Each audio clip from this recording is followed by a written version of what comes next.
Shalom, selamat pagi dan salam sejahtera bagi Anda dimanapun Anda berada, dan selamat memasuki pekan yang baru di pagi hari ini. Kami juga selalu mengucapkan selamat ulang tahun bagi Anda yang merayakan ulang tahun kelahiran dan juga ulang tahun pernikahan di tengah-tengah rumah tangga Anda. Kiranya Tuhan memberkati hidupmu dan rumah tanggamu. Kami juga selalu berdoa kepada Bapa di surga bagi Bapak Ibu saudara-saudari yang masih terbaring lemah di tempat tidur, baik di rumah sakit maupun di rumah Anda. Kiranya Tuhan menjawab doa-doa kita dan Bapak Ibu sekalian diberikan kesembuhan sehingga dapat kembali beraktivitas sebagaimana biasanya. Sebelum kita memulai segala sesuatu aktivitas di pekan yang baru ini, mari kita terlebih dahulu mendengarkan firman Tuhan untuk saat ini. Firman Tuhan untuk kita saat ini diambil dari kitab Injil Matius pasal 7 ayat 21, begini dikatakan. Bukan setiap orang yang berseru kepadaku, Tuhan, Tuhan, akan masuk ke dalam kerajaan surga, melainkan orang yang melakukan kehendak Bapakku yang di surga. Demikian firman Tuhan. Saudara-saudari yang terkasih, ada seorang ayah yang hendak pergi bekerja dan meninggalkan dua tugas rumah tangga yang sederhana untuk anak-anaknya. Ia berkata kepada mereka berdua, tolong bersihkan halaman dan siram tanaman sebelum sore. Anak pertama segera menjawab dengan semangat, iya ayah, aku pasti kerjakan, jangan khawatirlah. Namun sepanjang hari dia sibuk dengan handphonenya, bermain, menonton, lalu tertidur. Saat ayahnya pulang, halaman masih kotor dan tanaman telah layu. Lalu anak kedua saat mendengar tugas itu, dia merasa mengeluh. Dia merasa, kenapa harus saya? Namun karena dia merasa bersalah, akhirnya dia pun bangkit mengambil sapu, menyiram tanaman dan menyelesaikan semua tugas itu dengan diam-diam. Ketika sang ayah pulang, ia melihat bahwa pekerjaan yang dia kerjakan, yang dia perintahkan telah diselesaikan oleh anak ini.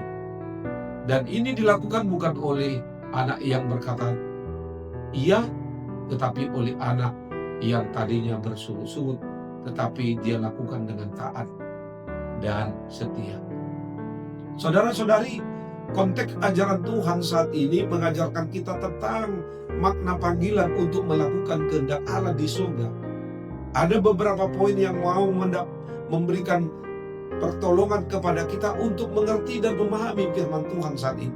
Pertama, pengakuan saja tidak cukup. Mari kita perhatikan bahwa Yesus mengawali pernyataannya dengan menekankan tidak semua yang memanggilnya Tuhan akan masuk ke dalam kerajaan surga. Ini adalah sebuah peringatan bagi kita bahwa banyak orang yang mengaku percaya kepada Tuhan tetapi tidak hidup sesuai dengan ajaran maupun kehendaknya. Yang kedua, sejalan dengan pengakuan lisan adalah perasa melakukan kehendak Bapa. Berarti segala sesuatu yang Allah firmankan dan ajarkan merupakan poin penting dan sebuah perintah, nasihat, didikan dan bimbingan untuk kita lakukan. Ini mencakup kasih, keadilan, pengampunan, kebaikan, dan pelayanan kepada sesama. Persoalannya, apakah saya siap menempatkan kehendaknya di atas kehendak pribadi saya? Melakukan kehendak Bapa memerlukan sebuah komitmen dan ketekunan. Ini adalah perjalanan yang tidak selalu mudah, tetapi sangat berharga. Saudara-saudari, hari ini Tuhan Yesus mengajarkan bahwa bukan karena kita sering memperkatakan firman Allah yang akan membawa kita masuk ke dalam kerajaan surga, melainkan ketaatan kita untuk melakukannya. Banyak orang yang menyebut dirinya orang percaya dan sering menyebut nama Tuhan dengan mengikuti ibadah, bahkan mungkin terlibat dalam pelayanan, tetapi tidak hidup dalam kehendak Bapa, tidak mau mengampuni, tidak peduli terhadap sesama, tidak berbuah dalam kasih.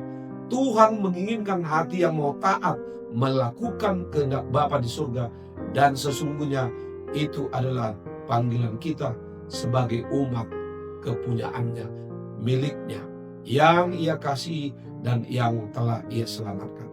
Tuhan tidak menuntut menjadi kita orang sempurna, tetapi setia dan tulus dalam melakukan kehendak-Nya.